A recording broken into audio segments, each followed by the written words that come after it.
Alright guys, Revolve Roster here, and today I'm going to be reviewing Great Balls of Fire 2017. I am absolutely shattered. I got up about 1 o'clock.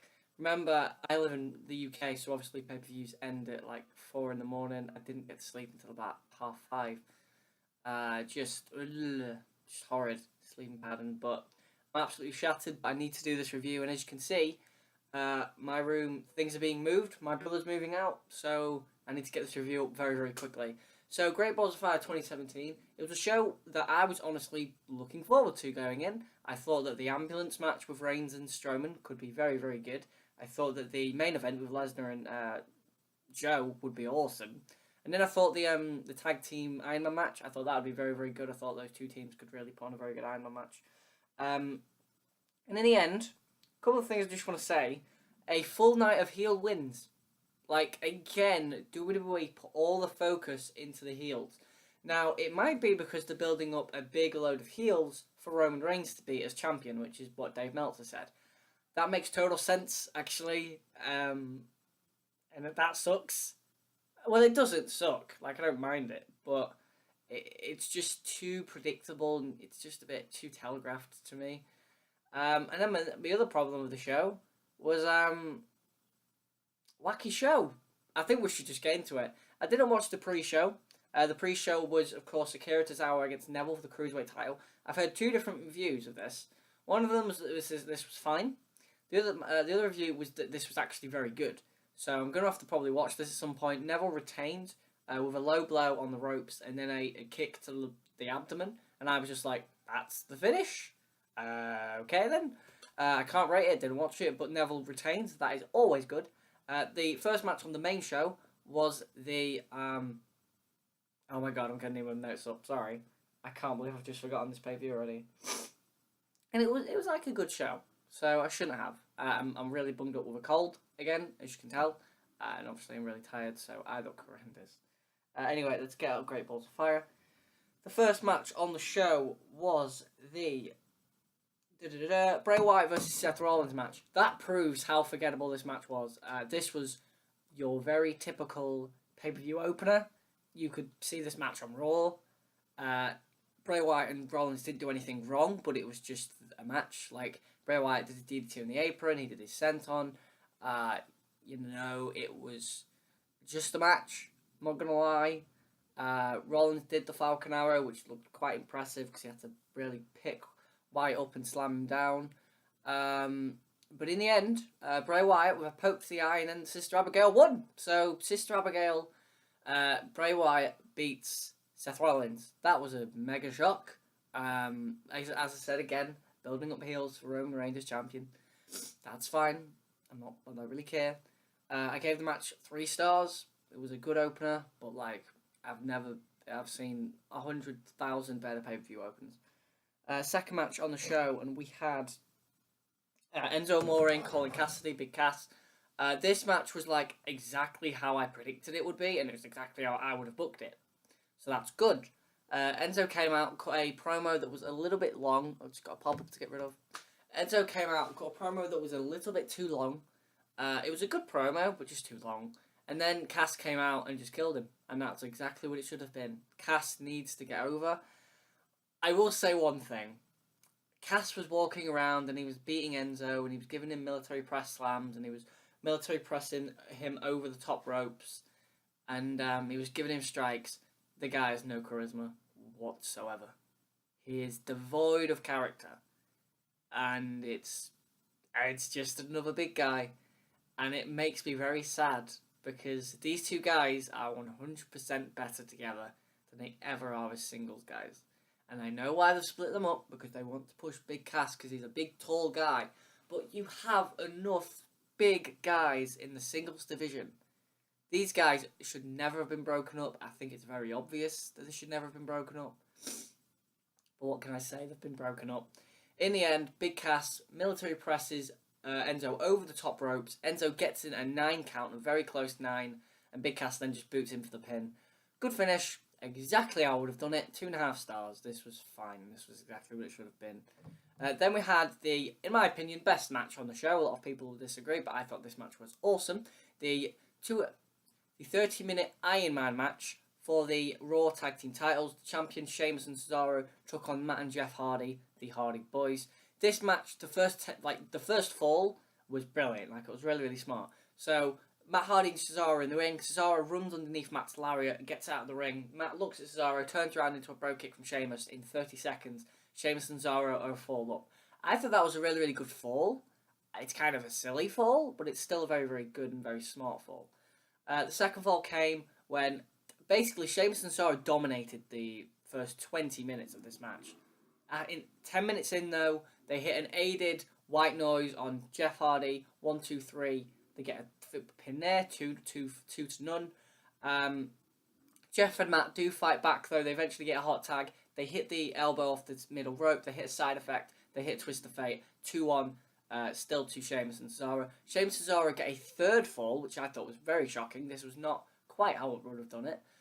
They get a third fall by just posting Matt Hardy on the outside, and he can't make the count of 10. So at this point, it seems pretty obvious that Sheamus and Cesaro are going to retain.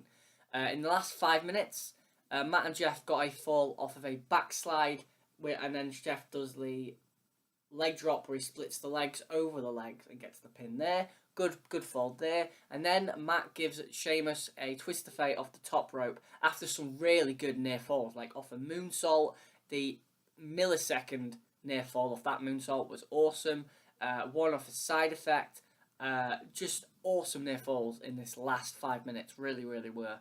So Matt gets the 3-all off that twist of fate off the top rope, and now it seems like the Hardy Boys are going to win. They're going to set tag titles. They do move after move after move. Finally, Jeff hits a Swanton Bomb on Sheamus with 50 seconds to go, or 30 seconds to go. And Cesaro gets a blind tag before that. Legal Man, he dives in, pins Jeff Hardy, 1, 2, 3. Cesaro runs around the ring for the last 30 seconds. Jeff gets him in the ring, hits the Twist of Fate with 3 seconds left. 1, 2, time expires.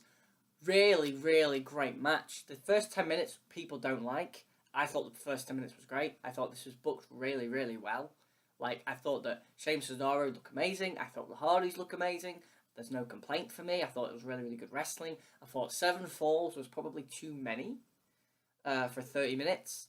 I think my plan was just go 1 fall in 30 minutes because that puts both teams over tremendously. But they went 7. They did make 7 work. Each fall was different. I really like that. Sheamus and Cesaro's falls were all very, very strong falls, as were the Hardys. Really, really good match.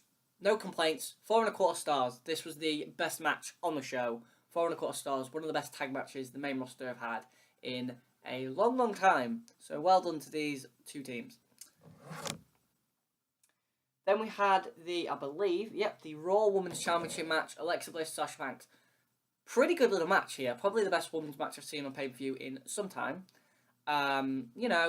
Very typical stuff. Alexa does the thing where she pops her arm out of the socket really early on after Sasha gave her an arm DDT. And then she just pops it back in immediately and just gives her a forearm. And I was just like, you should really incorporate that in the finish. Because that's a spot that you shouldn't use very often. But whatever, what do I know? Alexa took control, the stomps. She did the best sunset flip powerbomb ever out of the corner. Awesome spot there. Sasha would fight back. Alexa went for Twisted Bliss, and Sasha barely got the knees up. She really didn't, but they played off as she did. She then locked Alexa in the bank statement. Alexa got to the ropes. Sasha from that point was just on fire, destroying Alexa. She knocked Alexa out of the ring. Alexa slapped her and then sat down and took the count-out loss. So, yeah, a really good match was ruined by a finish. And this was the only screwy finish on the show.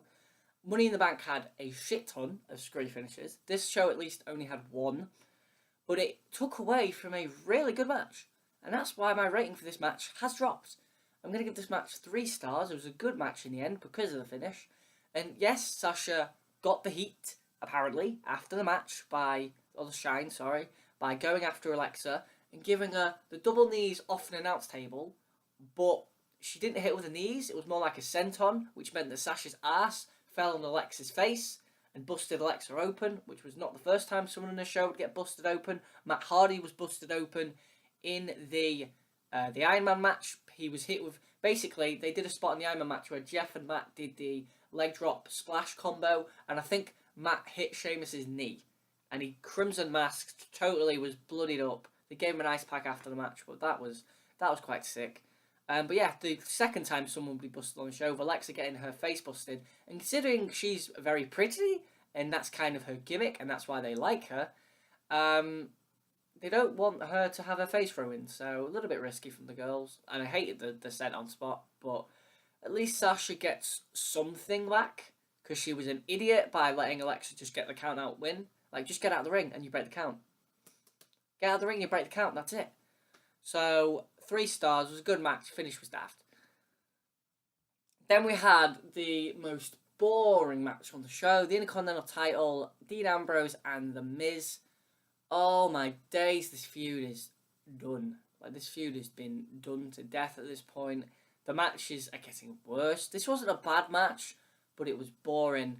And Dean Ambrose made me laugh. Not by being funny, but by being shit at selling. Dean Ambrose, honestly, at one point in this matchup, made me say, God, you are a shit wrestler. And he's really not, but his selling is dreadful.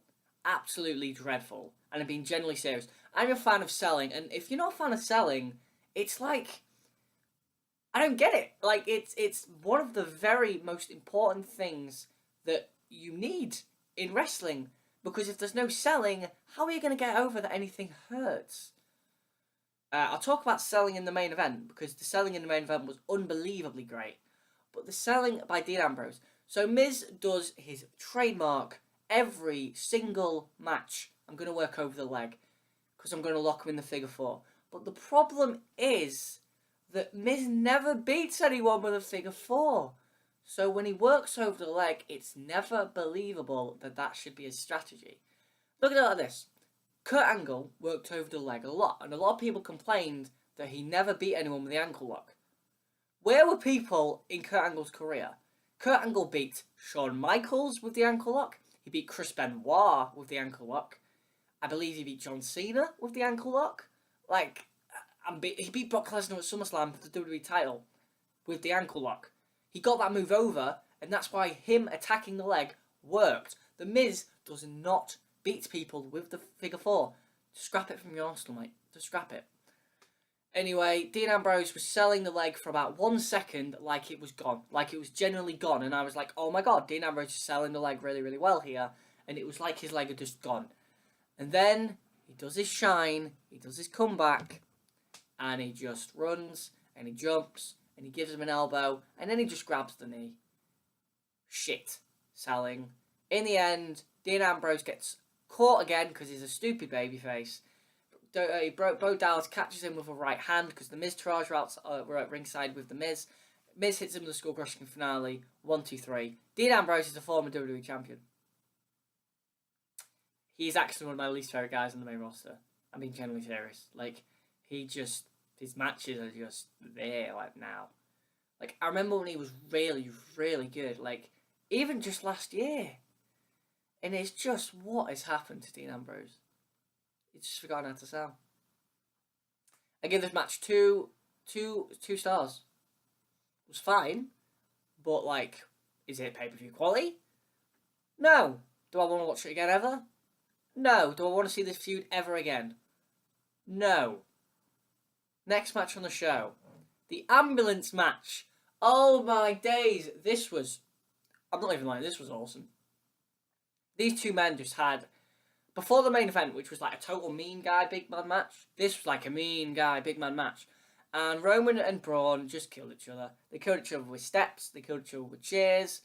Roman went after Braun's injured elbow, very heelish tactic there, which I'll get into in a minute. And then eventually they went up the ramp. Roman and Braun just killed each other. Roman sent Braun into the stage first. He then went to spear him through another part of the screen. Braun picked him up, went for the power slam, which Braun actually hit the power slam in the ring at one point, and then went to pin him, and I was like, no, Braun, it's an ambulance match. So he went for the power slam on the stage. Roman jumped out the back, pushed him through a screen. Really awesome spot there. And Roman's just looking at Braun like, oh my god, how are you up? And then the two are just fighting near the ambulance. Roman throws a lamp, a stage lamp light, at Braun. Braun kills Roman with a backboard and then pulls the stretcher out.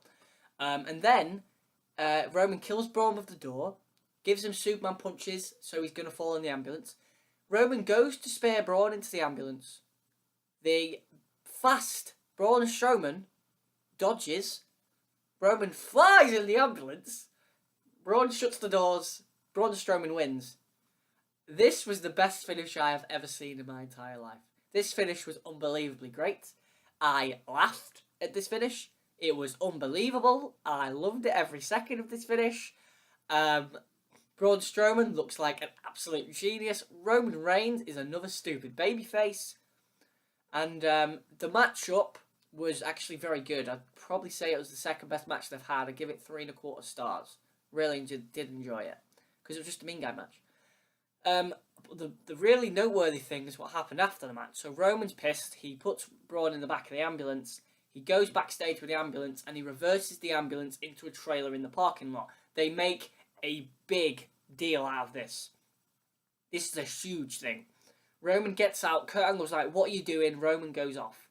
Braun is trapped in the back of the ambulance and they get medics in to try and open the door. Poor old Jamie Noble is there with a crowbar trying to open the door and he can't. So they call the police, or they call the medics, and I was like, it's hilarious. This is so great. I don't know if this is good or bad, but I love it. So while this is going on, they send Kurt Hawkins and Heath Slater out to have the match. I'm not going to rate the match. It was 1 minute long, and I didn't even get to see the finish because they were focused on the backstage thing.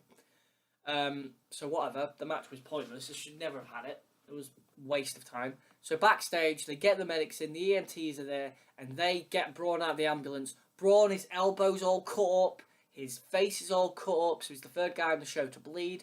Not good. The company will be very pissed. But Braun gets out of the ambulance, and he walks away. Braun Strowman looked like the biggest babyface in the world.